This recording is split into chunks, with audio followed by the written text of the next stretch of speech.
And I think when we weave the neuroscience in with new understandings of how emotions are formed, how stress is, we start to see that learning is way more complex than telling them to listen, learn, regurgitate, and then I'll test you. It's way more complex.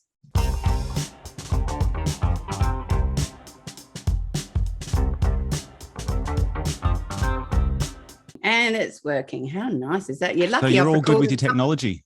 Recorded a few books. I'm pretty good with Audacity. Yeah. I've actually been listening to your book on Audacity because I'm trying to maximize my time and trying to get through it during the drives. But it's been interesting.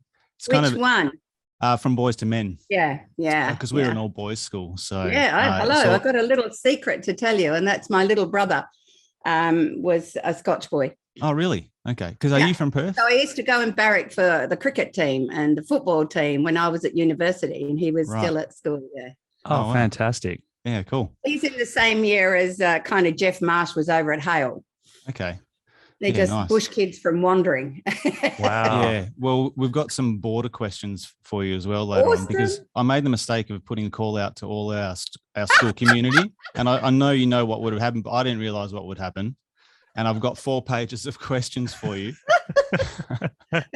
It's so funny because the ABC did a live blog, which I've not done before. And when they put the call out, they had 200 within 20 minutes of questions. So, that's all good. Yeah, but we'll get through what we can, and hopefully, hopefully you can solve some of the world's problems. Yeah, I have been a boarder and I've worked with boarders, and I've got a bit of a passion for them as well, being a country kid. So yeah, that's good. Let's All right, go. well, to our formal introduction, which I'll keep brief because no one really wants to hear me speak. They want to hear the answers from you. So our guest today is parenting expert, author and co-host of a podcast series, Parental as Anything. She's also known as the Queen of Common Sense for parenting. Maggie Dent, welcome to the Ranch Project. Oh, thank you so much. And a very proud former West Aussie. Come on, born and bred. Now, I know I said we're going to be inundated with questions, and we've got a lot of content we want to ask you, but just to keep things a little bit different initially, we want to ask you maybe something that you don't normally get asked. What were you like as a teenager, and what were your parents like, and how did they deal with the horrible Maggie Dent as a 13-year-old? I was so much older than my years, and I was a very moody teen. I had no need for I didn't go to parties it took me years to realize I'm actually an introvert and I don't like crazy parties because I feel it's just, So I was a really strange kind of in that space, but in school, right into sport, right into the arts, I loved learning, absolutely passionate about every subject. But I must admit that in Narrage and senior high, I took chemistry because it was mainly boys. I have to confess. So you're an easy teenager. Well, I wasn't difficult at all. Yeah. But then again, when you leave home at 15, was I difficult in my boarding space? No, I ended up being, the captain of the boarding space. So no, I wasn't those, but I did witness an awful lot of it. And then I had 4 sons. And how much of that do you think was a result of your parents and how they raised you versus how you are just naturally? No, it's more my natural personality traits and things. Because if I was an extrovert, seriously, I would have been climbing out every window because there wasn't enough parties to go to. And I've recognized that down the track. However, I also loved school, like right from the get-go. I loved learning. So, that, and to maintain that motivation as you go into, the harder years, that wasn't a challenge for me at all. And so I guess that makes me a little bit unusual because, I don't hear that kind of as mainstream. And I wasn't the brightest. Oh, goodness, no, I wasn't the brightest. But what did make me the happiest in those years, 11 and 12, was beating a couple of the boys, which apparently when I had a conversation with Alfie Cohn, he says competition's not good for education. I said, seriously? Those boys wanted to beat me and I wanted to beat them, in history particularly. So sometimes, there's that little trait inside us that wants to push a little bit harder, doesn't come from our parents at all. No, that's good. It kind of sounds like my daughters, which is, good to hear. Maggie, I wanted to ask, given the fact that you grew up in the country, what are some of the benefits of being, having an upbringing in the country, do you think, that perhaps some of those things that we could translate into living in the city for our city and urban parents? Well, one of the things is I was a farmer's daughter, and my dad was a wheat sheep farmer. He was also an agronomist, so I also participated in all sorts of his experiments on the farm, which was fascinating. Not many little girls help their dads measure the size of rams' scrotums when they're 8. But I am going to say we're exposed to real life, like the seasons, death. We're the part of the unpaid workforce. Our expectations is we just step up and help out. There's no, I don't feel like it. So I guess, and yet and a connection to nature in a way that I think is not always as easy when you live in cities which are surrounded by houses rather than trees. And I have a deep passion for nature, and it's been my, solace my whole entire life. But a love of animals and a love of the environment that is definitely embedded in that. But also, Wandering was a very small community, and I grew up with people caring for each other regardless of who you were, where you lived, what culture you followed. We just looked out for each other, and I think that that's deeply embedded in me as well in terms of humanity, because if there was a bushfire, everybody would be there. And often us kids had to make sandwiches. We weren't laying around the back of the car with an iPad. We were actually participating, and we had agency to help, and disasters happened. So I think we know that adversity is not all bad. And I think that maybe I've found a lot of country kids, who are exposed to all those things, a little more resilient in their adolescent years, particularly. I think a lot of parents as well, especially the city parents, would protect their children from all sorts of adversity and make sure that they just incubate them, really. And where does that, we're getting into all the detail now, but we've missed out, but I can't help it. Go for it. What does that, why does that happen? Why do parents not realize that children need to see adversity and they need to feel discomfort and pain in order to learn? Okay. So I think we're coming from punitive, shame-based parenting of the 50s and 60s and somewhere in the 70s. So what was considered then the way to raise healthy children was to be really firm. There was no tenderness. It was all, one way, my way, the highway. And it was about control and compliance. And what the research is really strong is that doesn't necessarily help you to grow up to be content within yourself. So we know that parenting shifted into a space of responsive, more respectful, more connected. And in a way, the self-esteem movement slipped in underneath that as well. And it gave some really unhelpful messages that you shouldn't let your children feel uncomfortable. You must keep them happy at all times, protect them from all adversity. Don't say no to them. All these sorts of things that take a while to get back out of there. So again, I hear parents sometimes after my seminars breathing as they go out saying, wow, I feel so much better now, for those moments where your kids say that they hate you because you put a boundary in place, or that you're insisting they do their chore just exactly like everyone else in the family. They're not pleasant moments for us as parents because they trigger our discomfort that somehow I'm not being the tender, loving parent. But in actual fact, your children need you to be parents, and that those moments, as long as we have lots of others in between where they feel loving and safe and connected, are exactly, you can't learn to be emotionally buoyant, especially around things like disappointment, unless you have experienced them and got better at doing it. So you can see why I was so crabby when Pass the Parcel changed its rules. Because under 5 is a great time to learn. It sucks when you don't get what you want. Yeah. Have you seen that Bluey episode? Yeah. Well, it was because Joe Brum and I had a conversation, and I gave him all the guts for the episode. So I was pretty happy when he did it. And it's interesting. Every now and then I get a text message from parents who say their kids are choosing the old rules. Because at some point, kids know that the bigger prize is worth kind of hanging for rather than these little ones. And I think the other part to that, the culture within our school systems is still right back in behaviorism that says if you've got to reward people to want them to do more, when we know that over rewarding and too many stickers actually does the exact opposite. So there's a lot of confusion for parents. And kind of that's why every now and then when I'm doing a podcast episode, I know they're going to be parents going, oh no, the sticker chart doesn't work for long, if it works at all. Damn, what are we going to do now? So, there really is so much to know. Reading your book or listening to it, I just like, I'm being a parent, being a teacher for a while, hopefully not a horrible teacher. So we try to get into a bit of educational theory, but there's so much I was like, oh man, how do I remember all this in the classroom? The number one thing is that when children feel that their safest grown-ups, and this can be us as teachers as well, have got their back, we are going to protect them, but we're also going to, always, we're going to love them, but sometimes we won't like them. It's that number. It's the relational safety that drives the parenting and the teaching, to be completely honest. And yet that's not what's being taught at university.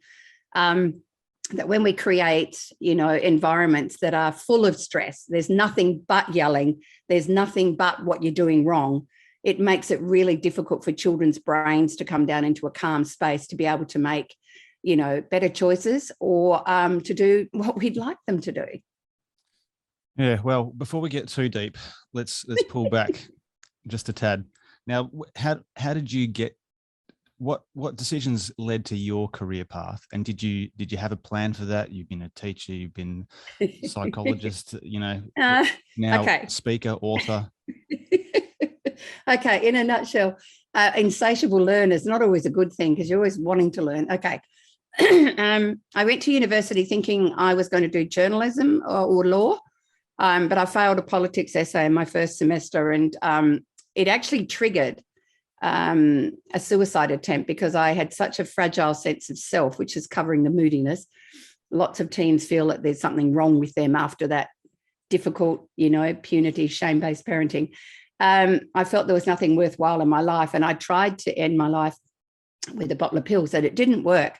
But I had an epiphany when it didn't work, and I realized how fragile we are as 17 and 18-year-olds, and how quickly we can make choices that can be catastrophic. So I immediately decided teaching was it for me.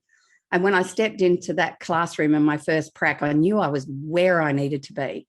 And I loved it with a passion. I loved the brightest year 12s and the remedial year 8 boys who would fart in my face. I loved it. I loved it with a passion. And then after I'd had my boys and I went back teaching, I noticed, and in that time I'd actually trained as a bereavement coordinator at the Albany Hospice. So I worked around death and dying. And then I also ran suicide prevention workshops. And then I also worked in the funeral industry, and I also did a stint on ABC. These were little things that I fitted around being a stay-at-home mum.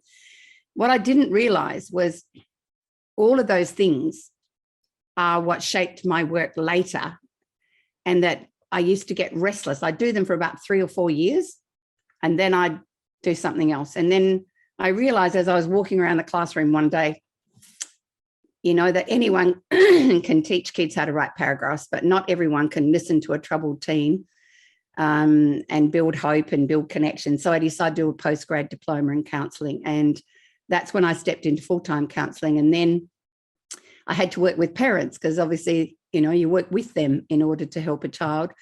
And then I ran a couple of little seminars, and parents said I was amazing at communicating. And then I wrote a book, right? And then 9 books later. So I actually did never have a plan. I just responded to what I call my intuitive sense of what's next, where can I be kind of most service next? And yet I still miss the classroom. That's how ridiculous it is. I miss that 12 months with classes, watching them change and evolve. And I cried at the end of every year. I was pathetic. So I guess I'm still teaching. I think that's probably what I'm doing in a different classroom. Well, you're teaching the parents of Australia, really. Mm-hmm. How did you? Well, in actual fact, it's global now, because when I did webinars during lockdowns, and I still do some because I'm getting really old and traveling is a bit of a pain, I have people join from places like Croatia, Afghanistan, Peru, Vietnam. And it all translates perfectly well across borders. Well, obviously, because raising children is not necessarily universal. It's kind of universal, but obviously they must speak English and the only language my from mothering our boys book has been translated into is Romanian. So there you go. Fantastic. Right. Well, I was going to ask you, how did you choose where your boys went to school? Did you have these discussions about co-ed versus single sex and private and public? Well, I do remember talking to the father about I wanted my boys to have values, and I felt that I was a bush Catholic, so I felt I wanted a primary school education that grounded them, that actually had in the curriculum opportunity to talk about love, kindness, compassion, the importance of family and all those things. So they went to a Catholic primary school, St. Joseph's in Albany. But I also was really mindful they've got to go out into the real world. And I wanted them to experience government education. I'm completely government educated. So they went to Albany Senior High School. And for those ratbag country boys that were pretty feral at times, they have done exceptionally well. And it's not because I'm a teacher.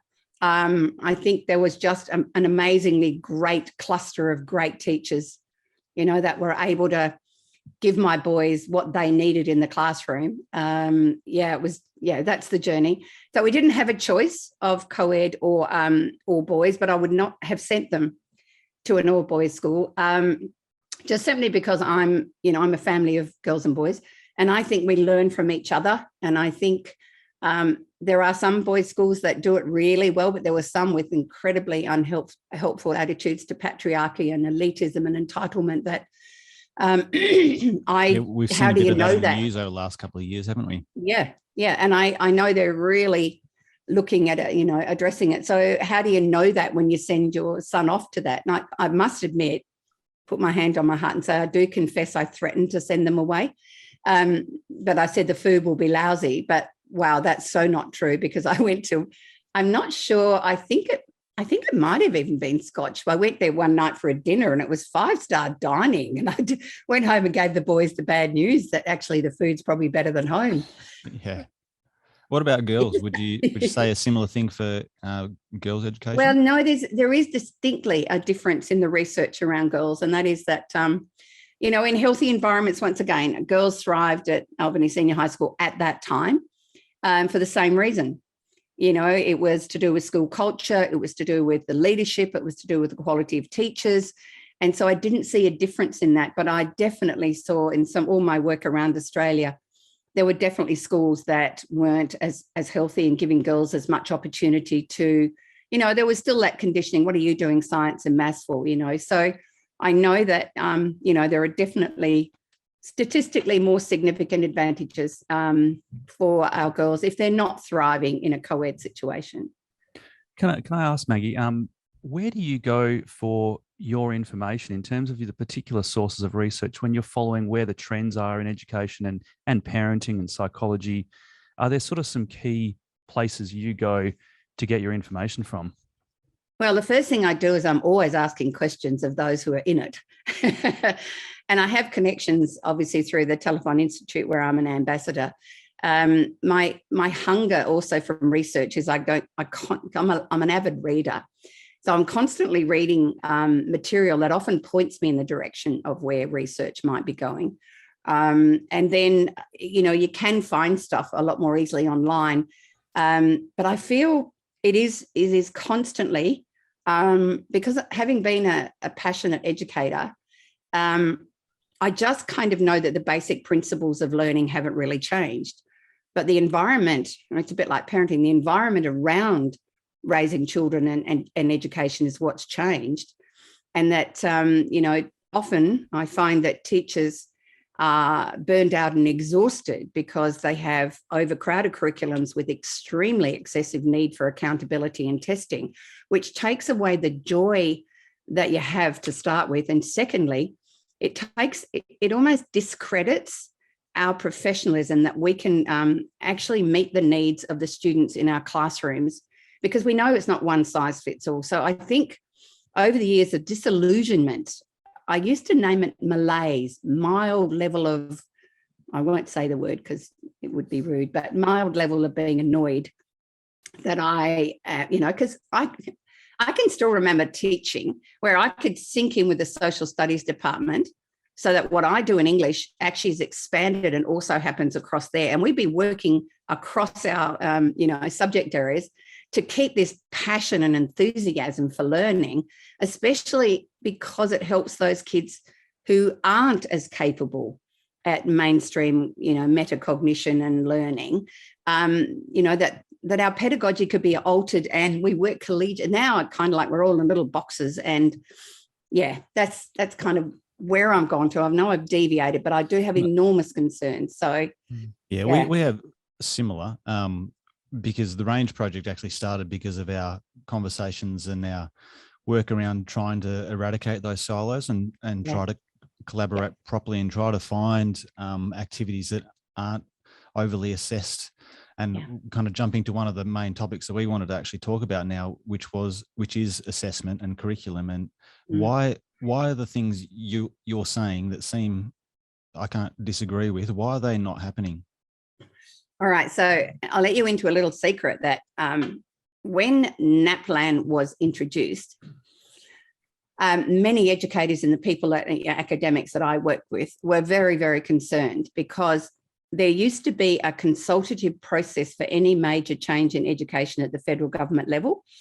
And I was consulted with teachers, I assume. No, well, it was kind of like academics. There was representatives from teachers, but academics of education who know what they're talking about, and leaders in school systems, right? And I was at an education conference, and a woman who is one of the most highly decorated educators in New South Wales, who was teaching at the time and running a Western Sydney school with exceptional results, said to me, "Oh, yeah, Maggie, well, I was part of that consultative committee, but we were disbanded 6 months before NAPLAN was brought in." And then underneath it, she says, "I'm a little suspicious because, of course, is it Rupert Murdoch, who makes all the resources for NAPLAN, it was a friend of, somebody." So once again, when political decisions are made that are not in consultative processes with those who really know what we do in our profession, then mistakes are made. There's no question. And then, it was all very well I think we needed to do a national assessment to get a bit of what's going on, because I know it was a boost for some schools to recognise where they were. But I really shudder to think it's of value, because we know that since we've been doing it, we continue to decline in our educational outcomes. We've dropped in PISA. So obviously whatever the plan was isn't working, and we keep doing it. My challenge is it's statistically invalid, because it's not an even playing field, because there are some schools that start in pre-primary preparing for the year 3 NAPLAN, where the others who give a few practices at the beginning of year 3, right? Can you see? And then I was really concerned that we had the expectation that year 3s could do persuasive writing, which to me was cognitively quite challenging. I mean, I'd struggled with some year 9s to do that. So again, I thought, who makes, those decisions and those testings? And then it was taking so long to get the results back. And then we all know that assessments are only of value that we get them and we can deal with them and move on. But I think what it also suggested was that classroom teachers weren't assessing enough. And that's rubbish. We're constantly keeping tabs on how our students are going. And then, of course, you had to compare them to everybody else. Now, there's no, you can't compare Broome to, as Glenn Savage, the professor at UWA, says, to Vaucluse, where the houses are $25 million each. In other words, education is varied, and we're in an incredibly multicultural, different systems of schooling, and yet we're thinking that a one-size-fits-all curriculum with those sorts of assessments is going to give us the outcomes. And I don't think it meets the needs of all of our students. We need to extend our brightest kids, no question, and we need to make sure we're meeting the needs of our more vulnerable students as early as possible, so that they have an opportunity to gain more, ability. The Finnish model is held up as one of the great ones. I'm not sure how familiar you are with their curriculum and their approach. What lessons do you draw from the Finnish model of education? Because my understanding is they don't have anything like NAPLAN. That they have more autonomy given more autonomy for their teachers, emphasis on play, a few other things. Yeah, what have you drawn from that model? Okay, so I'm incredibly, passionate about it, because one of my challenges, I think, that's impacting education that we're not owning is that we have created a much more stressful system for transitioning into school. We've pushed formalised learning down, which creates enormous amounts of stress for children. And many boys struggle in transition, so they learn to hate learning and hate school. And before we know it, we've created a mindset that's almost impossible even for passionate teachers to undo. So that's my first challenge. So what I love about the Finnish system is that they have enormous respect for their teachers to start with, and that children around from 3 to around 7, really it's an incredibly engaging play space of learning, which is a little bit like Montessori. Like we follow children's learning interests and we just keep expanding. They just basically, we know that play can be an incredibly powerful place of learning, but they're also doing it with other children. And I feel that we're finding in our digital natives that many of our children don't have as many words. They are unable to, consider and ponder and think because they're all instantly engaged. When they do their formalised learning, it's a block of 45 minutes followed by 15 minutes of playtime. Now, I know in my classrooms that I would have brain breaks every 20 to 25 minutes for my middle school, because their brains were done, especially the boys. They'd be walking around the room. Year 11 and 12, I could do 45 minutes to an hour, but I really know there's a point where the brain fatigues. And we've run out of the dopamine, which keeps them engaged. So that's what, every 15 minutes. And I've spoken just recently to, is it Michael Lawrence, who wrote the book about 1, 2, 3 testing, or 3, 2, 1 testing, when he went to Finland, and they were horrified. They think that's like child abuse, what we do to children over here. And he said that they started to trial it in some of a school in Australia. And initially the parents said, "What do you mean? They're not going to do as much work." But what happened was, with the 15 minutes, the 45 is so much more effective. And we all love as teachers, after lunch learning becomes a reality, because exhausted after lunch kids, especially the ones who don't eat lunch because they've been running around like crazy things, they're actually focusing much more in the afternoon. So the amount of schoolwork getting done is higher than it is when we shorten playtimes and shorten lunch times. So look, there's so much of value in that Finnish system. And the only thing I'd like to say that we need to consider is that Finland's are largely kind of culturally fairly similar, where they don't have the kind of the homogenous, fairly homogenous and the less. That's why there's no need for competitive schools, because no school's in competition with anybody else. And I think that has created challenges, that we want our kids in the best school because we think that they'll get the best results, when sometimes that environment might not work for our child, or their needs might not be met within that system or that environment. So again, I just love it. I just seriously would love us to give our 5-year-olds back that play year rather than a full-on intense what it is now. Can I give you a little example? When we were in lockdown, I actually had my granddaughter here. She's 5. Her mum and dad were working from home, and the requirement for the day, I threw my hands in the air. Like, she hasn't finished her letter recognition book, the one you cut. She was about up to the P, I think. And the task for the day was for her to write a story with beginning, middle, and end using adjectives. I won't say what I said, which I had to apologise to my granddaughter. That is kind of like expectations way beyond. And she comes from, her mum's a speechy to start with. So that means, obviously language has been really big. And what about the children who haven't been read to? What about the children who come from challenging environments with, trauma and stress? That just, I went, how did that happen? And then I've been following the work that Madonna King and Rebecca Sparrow are doing in Queensland. There was lots of concerns about kids just wanting to leave school and doing homeschooling in year 8, 9, and 10. And we heard from teachers, we heard from lecturers at university that have identified that parts of the science and biology courses they teach in first year uni have slipped down into year 10 and year 9. In other words, we're giving them content that is actually beyond them. Now, how did that happen without us having input into that? Like, have we decided that we make them smart fast? Well, that implies that our children are brains on seats. And we all know they're whole children, minds, bodies, hearts, and souls, that we used to have time to nurture in our classrooms. And that again, that worries me, because again, I had a boy in my English class in year 12 who sweet boy, he was lovely, but he was right into it was very early in the internet days, and he'd created something. He failed my English class. I was devastated. The only time I had ever had a year 12 boy who failed. He didn't graduate either, but he sold a software company for 2.3 million at 22.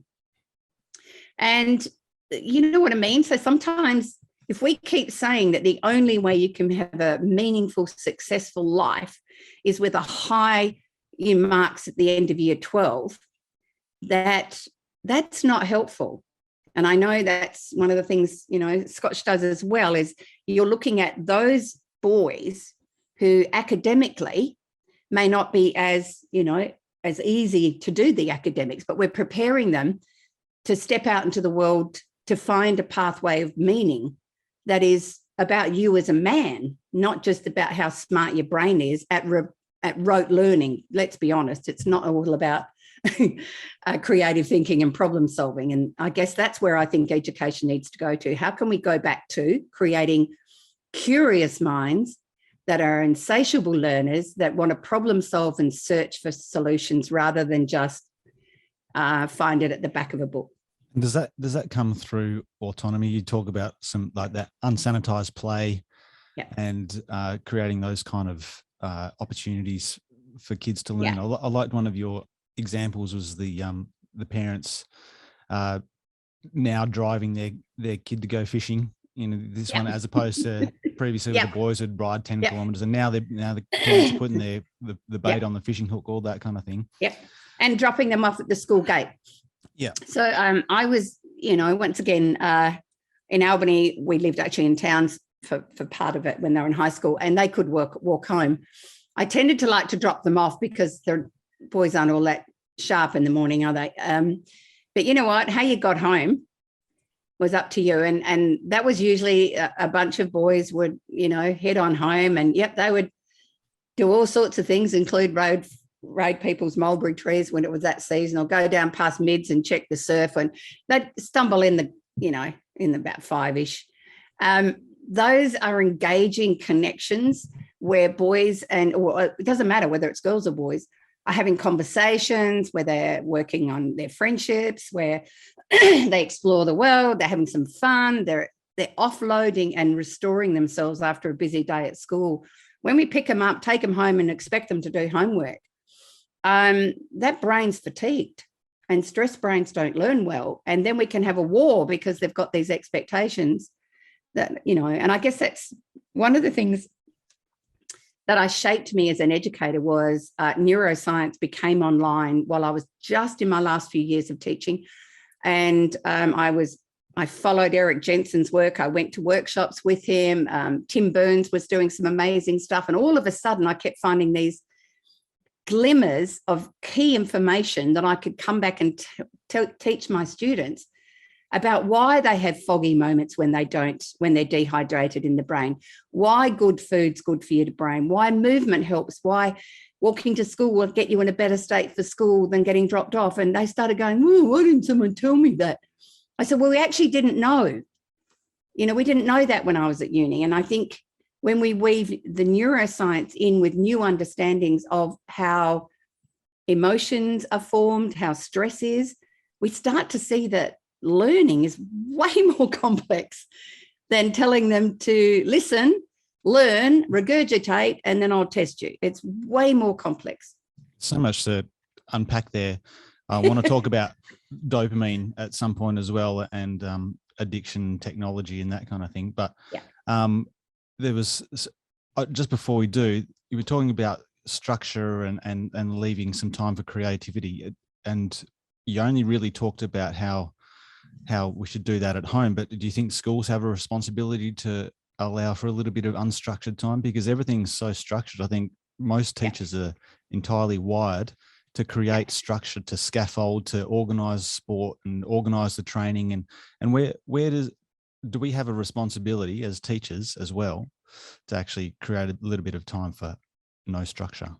Oh, look, I absolutely do. And I think what we would be fascinated with what our young people from, primary to secondary, how incredibly creative they can be. So one of the things I discovered was when I was, year 11 and 12, my job is to help them start to be able to write essays that are balanced and, nuanced and know how to do an argument. But I kept finding they sat on a fence. They hadn't actually got to the point of creating a conviction. Now, this is before they were distracted by gaming and social media. And so I asked them what would be helpful around that. And one of the girls said, well, I guess if I knew more about a topic either way, then I could work out what I felt. And I said, well, okay, that's sort of what we did at university. How about we have tutorials on a Friday? 2 people will go and research incredibly important topics that are a bit controversial. One will look at all the things that are for it and against it. And then you can sit there and work out. Anyway, it worked so effectively because at the end of those little tutorials, then they were able to ponder where they sat. What I noticed immediately was the incredibly, the high level of their writing improved because they were more confident in what they felt. And I thought, gosh, gee, I feel sorry for the year 12s I hadn't done that to. So again, I had the idea from them. And I think sometimes we think we have to do all of it. And one of my things I write about in, to create a classroom environment at the beginning of the year is rather than walk in and tell them what the school rules are, I'd walk in and be up, besides wanting to let them all know they all matter, not just the bright ones. Okay, so let's work out what sort of classroom environment we want. So you work out what you would like as school, the rules or the guidelines, and then we'll bring it up, put it all on the board, and I'll tell you which ones are mine, and we'll work out collectively how we want our environment to be. And immediately we've changed the me do to you, me do with you, which gives them a sense of feeling respected as learners and co-creators of that environment. That's pretty important. Can I just, sorry, I know that Sam's getting very stressed out here because there's a little timer on our thing saying. I'll just keep going. Well, it's gonna stop the meeting, but can I get you to jump back in? We'll stop it and we'll start a new one. Is that okay? Absolutely. Because we've got plenty more to talk about. Okay, beautiful. All right, we're back. So we were one of the things that I did mention I wanted to talk about was dopamine and inhibited brain function as a result of overstimulation. Can you explain to the layman what all that is, why it's happening, and why it is that teachers need to put on a clown suit to entertain students just to keep them at a normal level of So what we do know is that so the neurochemicals in the brain influence our children's and students' capacity to concentrate and focus. What they actually need to have a lot of in their brain to be able to focus is dopamine, which is kind of, it's the thing. It's the feel-good one, which is the other reason why we need to keep the cortisol, the stress levels, down as low as possible, because if that's flooding a system, our students go into fight and flight, and therefore they can't concentrate and they won't have any dopamine. So what we're doing with digital natives is they are spending years at being instantly stimulated by, it doesn't matter what it is, whether you're watching funny videos or you're doing, where you just instantly go from one to the other to the other. In other words, there's no pause. You don't volunteer to go out and get a snack. You just keep going because the brain loves it. But what it is, it's actually overstimulate the dopamine receptors in the brain, which means they want to be entertained in our classrooms just as much as they are online. And that's just plain impossible to do. And it's creating some really big challenges around learning. There's no question. And that's why sometimes, going in with a clown suit on, you might gain, all of a sudden the dopamine is getting triggered by that. But how can you sustain that for a full lesson? Bit tricky. Now, the second thing is too, in adolescence, GABA happens, which is GABA gets turned off, and that's a gamma aminobutyric acid, which is a impulse inhibiting neurochemical. So that gets turned off, which means that they're more wired for impulses that are random and silly, which we always knew at year 8 and 9 boys. But we're finding it's no GABA plus highly dopamine receptors means our year 10s, 11s, and 12s are not maturing their brains into the state where we're able to concentrate.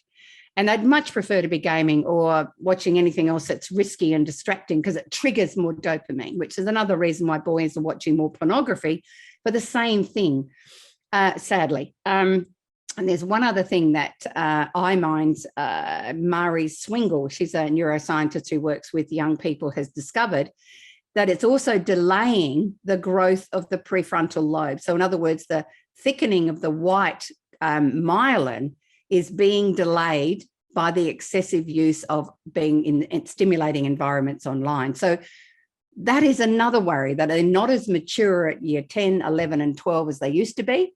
They're wired to be way more having fun than they are to, how to capture that, essence of, imagine doing a text today that's, kill a mockingbird with today's students in English class. Wow, that's just not going to happen, is it? Do you know what I mean?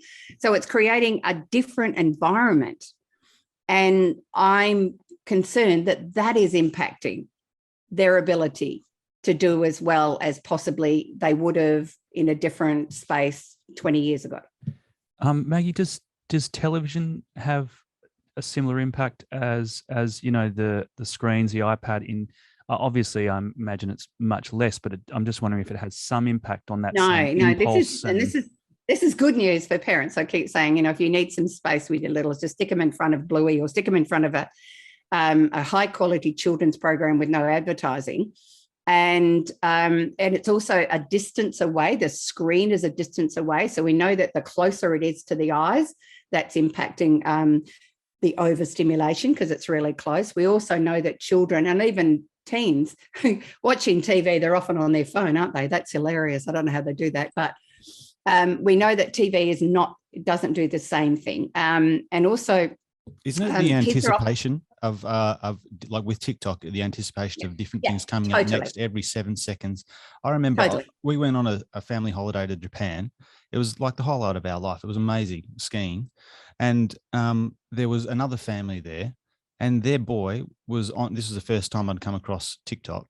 Their boy was on TikTok looking at a screen in the hotel while the rest of the family skied for about 16 hours a day. And I was just looking, he was just like this in the most amazing environment you could possibly imagine.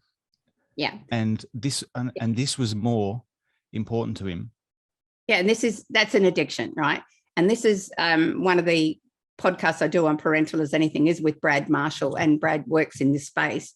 He said it's exactly like a drug, and where the critical window is where it gets to be most critical is in the kind of 12 to 15 window, because that's the window when not only is the brain pruning off things and they can get a little bit forgetful and disorganized and even more impulsive, it's the window where the brain is making massive levels of dendrites because it's wanting you to learn really fast. Because if we were back in the African savannah, you need to learn how to kill a saber-toothed tiger if you're a boy or you'll be dead. And it was all about survival. But if in that window, if you are massively engaged in a fantastic making robots kind of project at school, well, you're going to absolutely nail it and be fantastic at it. If you're in drama or you're in dance and you throw energy into it, you're going to get better. Same with sport. Whatever the window is in there, if it's a positive thing, you grow really fast. But unfortunately, you become addicted faster than any other window in our life. And this is the window that we have to be really strong with our boundaries around anything. And I think the two major ones are excessive social media usage with our girls, gaming for our boys, and also vaping now, unfortunately, has just launched itself in this space because, and with that overactive. I've also had gambling as well. We had a talk in the past about gambling, because most boys are on their footy tipping or fantasy football. Yep. I know. Can you see it starts quite innocently, Yeah. but this is that window. It's and encouraged by parents.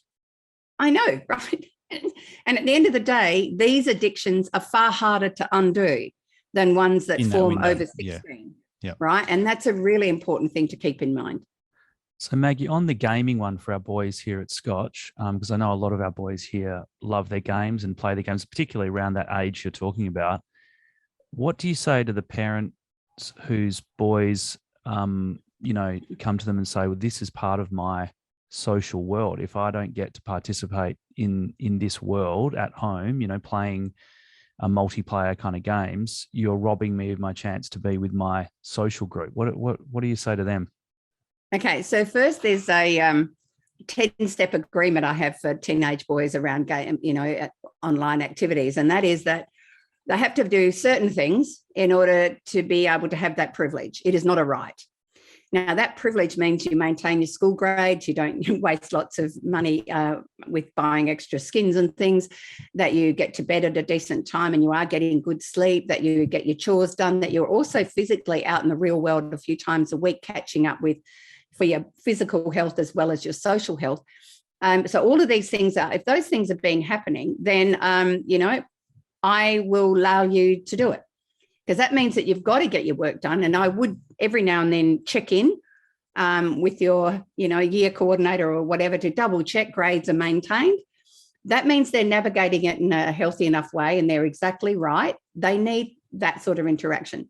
There is one other thing I pop in there, and that is if their language while they're gaming gets to be really offensive, they lose that privilege for 24 hours. In other words, that's a kind of, because sometimes they swagger into school still being in that space, which isn't helpful either. So that would be how I do it. But also weeknights can be a little different to the weekend. And I think when groups of boys recognise, you could stay up a little later on Friday and Saturday night.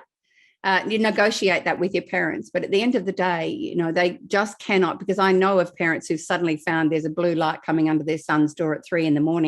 when he did go to bed at 10, because it's such a force of it is. I'm connecting, I'm having fun, and I'm testing myself, and they tease them when they lose that you've nearly won. That's just doing their heads in. This really makes me really cross. But at the end of the day, that can be a part of a healthy adolescent's life journey. All right, we'd better get on to some questions from our school community, because we could keep talking for a long time. And I think we've already gone way beyond what. And if I don't do this, I'll be in trouble. So, okay, let's go. This one's from Brad Gill. He's the head of middle school here, and talking about that perfect time for, developing addictions. But so with a distinct middle school intentionally targeting development of adolescent boys, I wonder if you could share your thoughts on what you'd prioritise in this important phase of their development. Specifically, he's interested in how you might like to see educators utilise their time that they have with the students. Okay, so given that this window is also a window where there's often significant disinterest in school, let's be honest, this is where it all sucks. I prefer to be doing this. Even before we had gaming, this disengagement, boys starting to coast, coming home whinging because it's not engaging enough. Ultimately, that has been happening since time began, but it's even more now. So what would I like from, I think really no question that boys perform much better and stay more engaged in classrooms where they think the teacher likes them. So it's about that relationship. And how do we do that? There's no question that boys don't necessarily need a lot of conversation or connection, just enough. So sometimes, and I think it was, it was a really big boys' school in Perth that I did a presentation for the boys. And the boys were coming in two doors. And this is middle school boys. And there was a phys ed teacher at one of the doors who was kind of high-fiving them as they came in, right? And just like, as they came in the door, and the other was just telling them to hurry up. Now, I just was seeing the faces on the boys as they walked past. There was this warm, open face for the ones who'd been high-fived, and there was a grumpy look on the boys who were not. And you've just got to work out, and I would work with them at how do we create opportunities in our classroom to recognise their need to move Do they have a voice? Are they feeling comfortable and safe asking for help when they're struggling with their learning? Do we have opportunities to have fun? And do we have opportunities to take the learning outside? Because I used to take my rat bag year nines, particularly with a bunch of boys who hated English. They'd often write on their stomachs on the lawn in the sun. And their output was way more than in a classroom environment. So sometimes it's just being really creative at working with them, because there are some subject areas that we can't do a performing circus to make it exciting. But if we chunk it, cut it into groups, do whatever, and we can make it slightly more interesting, and that, once again, it's a challenging space for them. But I also really believe that boys want to have opportunities where they succeed. So sometimes having one big test at the end, rather than mini little, classroom antics where you test each other or have games, because they want to know, am I doing enough? And have I got it covered? And if they notice that they're not doing super well, then they often can go home and put a bit of effort in without anyone telling them, because they don't like losing, but they sometimes need to lose to realize they've got to get themselves moving a bit. So I think okay. I hope that's helpful. Well, here's one at the sort of more at the senior school end from a parent. What do you do when other parents allow teenagers to drink in their home when you aim for no alcohol before 18 for your own children? How do parents negotiate that one? Yeah, I was very much that parent. We do know it's actually illegal to encourage underage drinking in your homes. And you just need to be really clear with your own son. This is our rules and this is our expectations, and we're doing this because this feels right and the values in our home. And yes, they will complain about it and they will think you're the worst parent on the planet.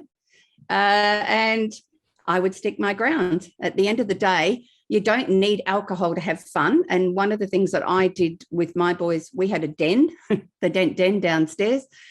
If there was a party that was on, I would actually never, ever, even when they were over 18, did I ever purchase any alcohol for them. And I didn't give them regular pocket money. So really, they didn't have an opportunity to buy it anyway. And that was just the way it was. As they got kind of older, the same thing was, if you go to a party, your job is to watch out for your friends and to get home safely. They were the kind of rules, rather than how much you should drink or what you should drink or what you should do, because at the end of the day, the more we lecture, the less they're likely to follow that anyway. Experimentation is completely normal. I think when we as grown-ups make it okay to drink in a way that's not necessarily experimental, we are encouraging our, unhealthy attitude towards alcohol. And like I said, there was a little bit of a follow-up question actually to that, to say, what do you think? Sorry, Steve, I'll pass on you and say, but what do you think about allowing your underage son to go to a party where there is alcohol if he agrees to tell you where he is, and call you if there is a problem, rather than have him lie to you and go anyway? Totally agree with that. At the end of the day, that social aspect is important. And it was really important for me, for my boys to experience that while they were in Albany, where I could come and pick them up if they needed it, rather than learn about it when they got to Perth when they were at university, which I felt was something. So absolutely with that, you've got very clear about your guidelines around that, not to get in a car with anyone who's been drinking, to either, whatever, you've got an Uber account, you've got whatever, we get them home safely. One of the most risky things is getting home from parties. That is often where the worst things can happen. I did encourage my boys, again, watch out for your mates. And when I was teaching, big seminars with teenagers, I'd say, do you know what if? This is a parent says, what would you do if? Rather than say, don't drink, don't do drugs, don't do it. What would you do if? So you're at the party and a bunch of older gate crashers appeared who look like they're going to be trouble. What do you do then? Or what do you do if you can see one of the boys is trying to find the car keys because he wants to do burnouts? What do you do if one of your friends passes out on the floor and an alcoholic coma. What do we do? So in other words, I want to empower them to know what to do if something goes wrong so they can step up. And that really is important, that recovery position and call an ambulance.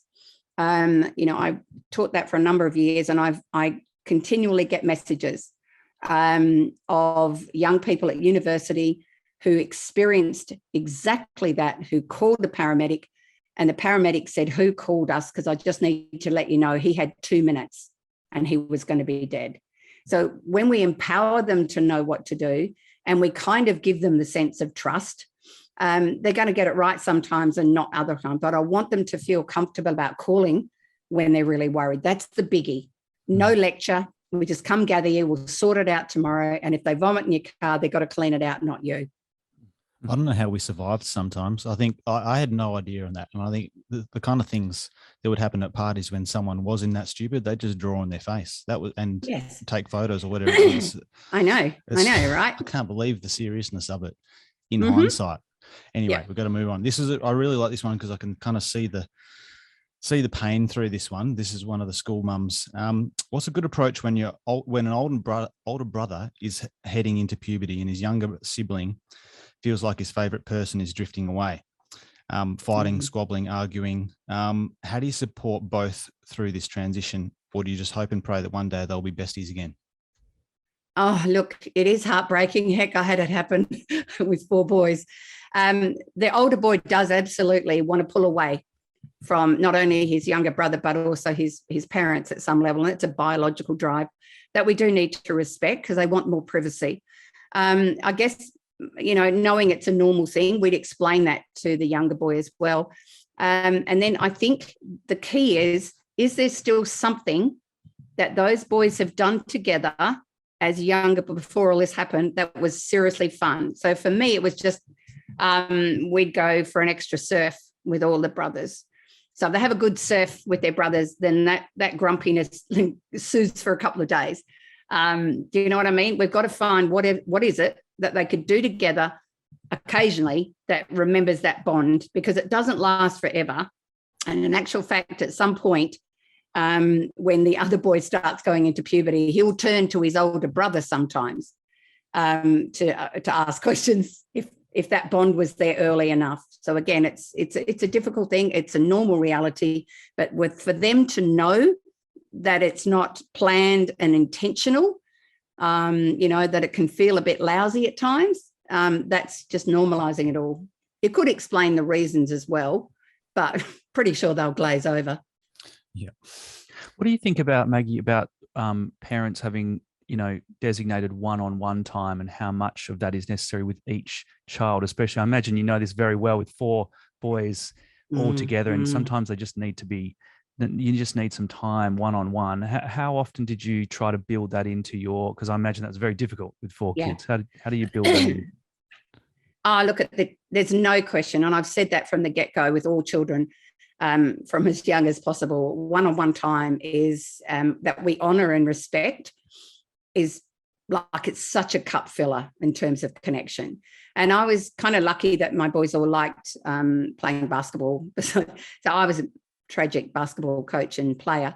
And often I'd go out one-on-one and just shoot some hoops with one boy that was grumpy. I also found that movement opened their mouth. And we also had a dog, and I found that the dog could sometimes do what I couldn't when there were too many in the house. But I am going to reassure it that making a regular, whether it's when you go and pick one of them up after, say, soccer training, you might kind of swing by and have a milkshake or a bucket of chips on the way home, right?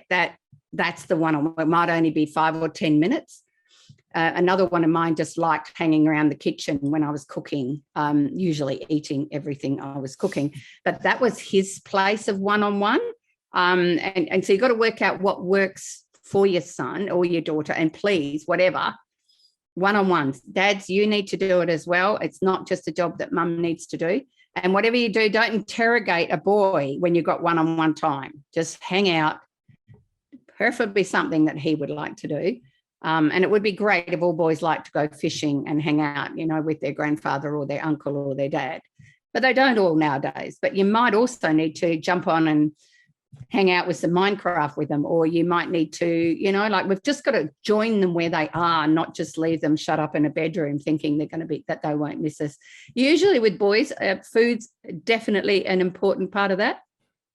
I always found that I'd get much more of a get up if I took a plate of food in first.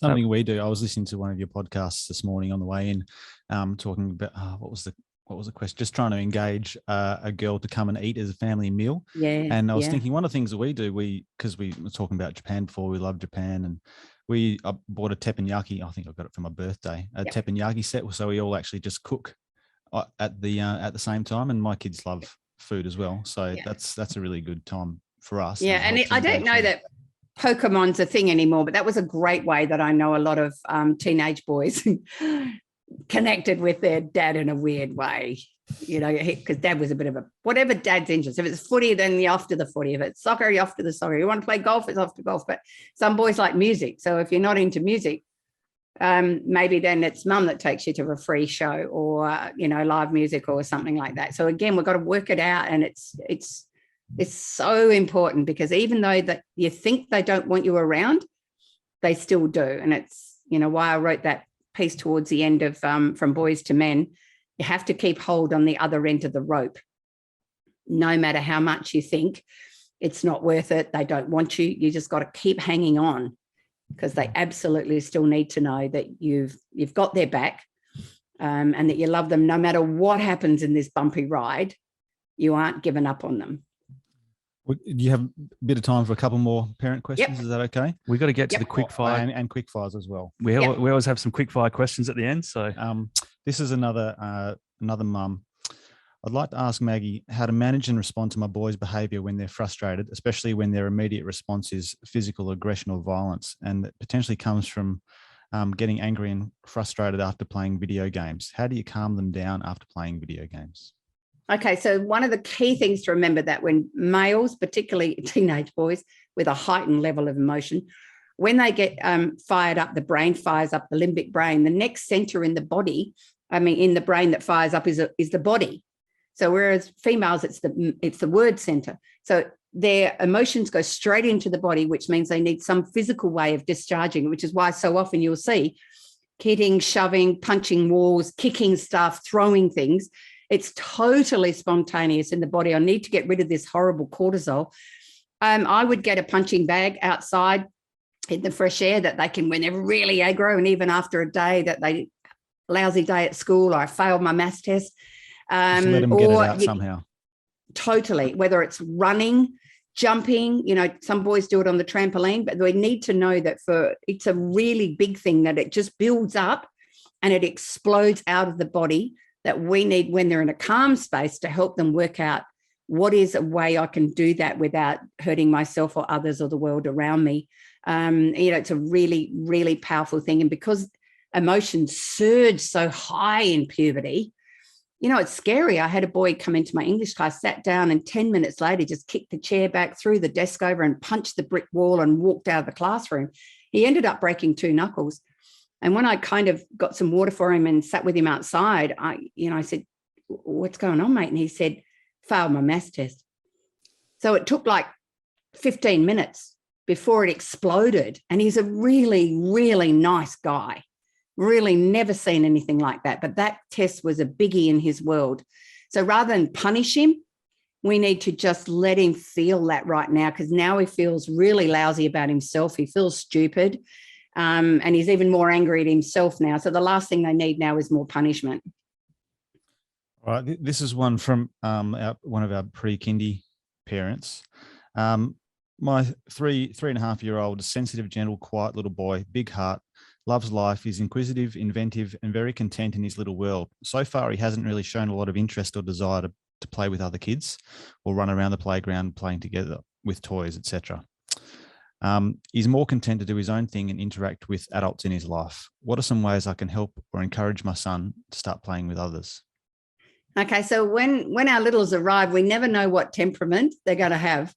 So yours sounds like he's a little bit up the lamb end, but he also sounds like he may be an introvert.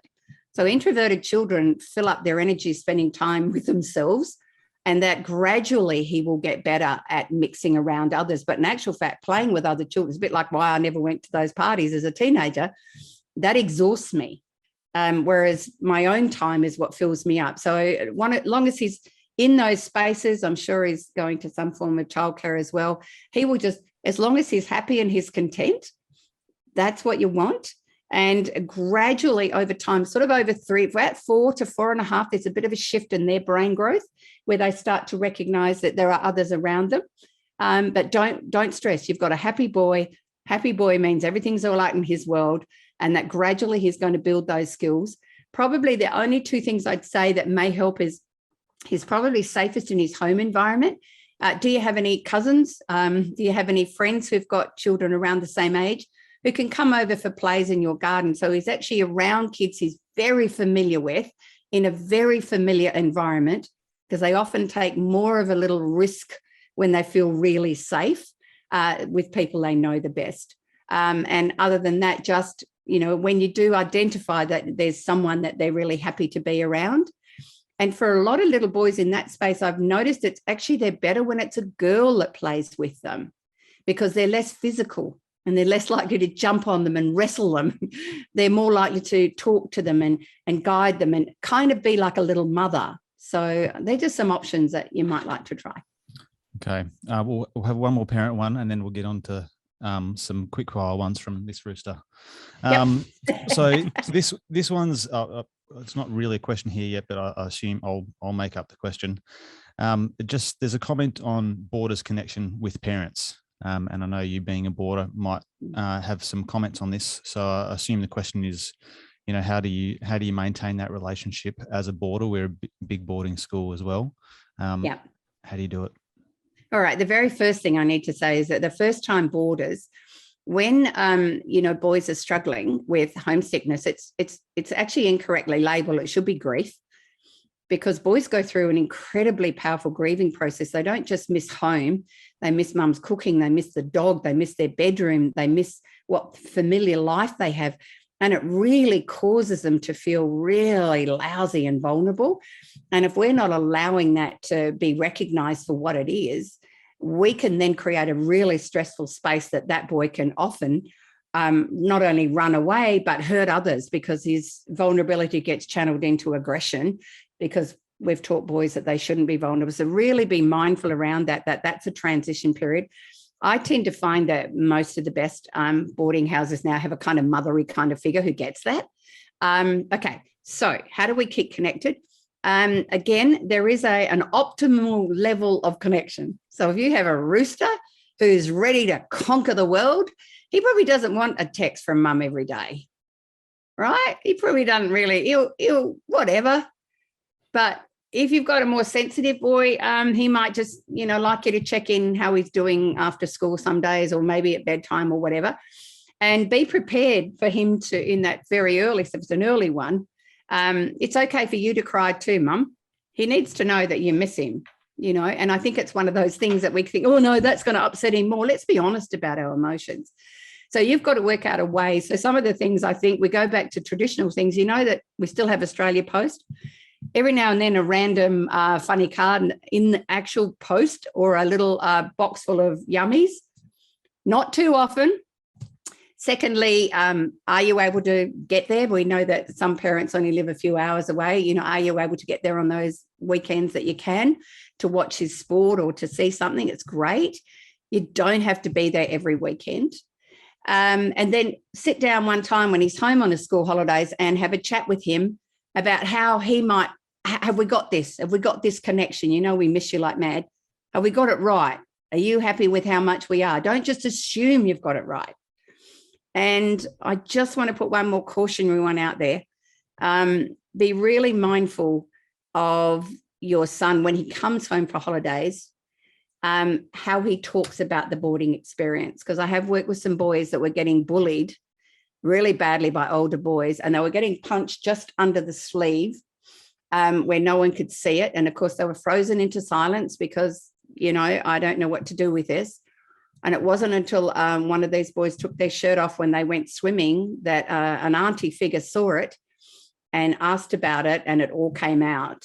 And I have had those, young boys who are just transitioning, even sometimes year 10 boys transitioning, who actually would prefer to die than go back in a space where there's toxic culture in the boarding space. So it's a really big, I know that, the Scotch does this really, really well, has done for a long time. My own little brother went there. Again, sometimes it works and sometimes it doesn't. And it's really important that we connect in with our concerns early. And again, if you've got, how do boys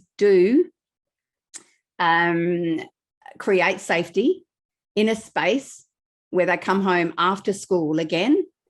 Are they able to be restored in a way that means they can do homework or go to their sport training or their music? Because the opportunities are there in abundance, but a desperately unhappy boy or a boy who is struggling with older issues with being bullied will really need to know they can reach out for some help. Great, thanks. Well, we've got about 5 minutes, so I think we better get some quick fire ones. I know you like a quick answer. Maggie, thank you so much too. This has been amazing. Really appreciate all of your insights on parenting, and I'm sure our community is, this is going to go out far and wide in our Scotch community and beyond. Really, really thank you on behalf of Scotch. Here's some quick questions for you. Just to finish off, Deserted Island, favorite album? What one album would you take? The best of Enya. Oh, my boys hated it. They hated it, but I kept her going because she kept it a little bit calm. Yeah, definitely haven't had that one. Meditative. Okay. What book or books, besides your own books, obviously, would you most recommend people read right now? Oh, well, look, I just think I'm into escapism because I do so much research. I escape into high quality British crime. And so I'm an Anne Cleves, Shetlandy kind of, Vera kind of. Also that wonderful new Dervla McTiernan, who's in Perth now, Irish lady. She writes the most amazing crime. That's where I am at the moment because I can't read anything where children are hurt. Or when awful things happen to families. So I have to read murder that's never going to happen in my world. So that's where I'm escaping at the moment. I recommend anyone who wants to escape. Okay, awesome. And finally, are there any habits that you have learned over the last 5 years that have been, really transformational for you moving forward? Yeah, no question. Because, of course, once COVID hit, everything was out of control. And I had to learn that there are things I can't change, but there are things I can. So I began a really simple habit of the first 3 things I do every day tells my brain that I have control. And that is I get up, have a cup of tea, I clean my teeth and I make my bed because that means it's much better. The second one, I always have been a bit hit and missy with it, but I begin and end every day with things I'm grateful for. Because I felt that the doom and gloom was kind of paralyzing me, especially as I couldn't get back to WA for so long and it was breaking my heart because I have grandchildren there. I had to recognize that I'm desperately grateful for lots of things in my life. And I believe absolutely that definitely helps me every single day. Fantastic. Great. Thank you so much, Maggie. Yeah, well, I think we got through about a quarter of the content that we wanted to ask you and a quarter of the questions. So apologies. Can I just say thank you again to every one of your educators and teachers for the passion that they have and hold, and for the parents to know that your engagement, every teacher's doing the best they can, and there are sometimes, that we are exhausted as well, aren't we? And that when we have the support of our parent community, it can make a world of difference. And so I think gratitude needs to go both ways, and that please reassure your sons as often as you can that you still love them, because sometimes they just really feel there's something wrong with them because they keep making so many mistakes, that you love them and you're never, ever gonna not love them. Great. Okay. Thanks, Maggie. It's been an absolute pleasure. And, if you ever got a spare window, we've got plenty more questions for you. Thanks so much. We'll see you later. Bye. Thanks, Maggie. Cheers.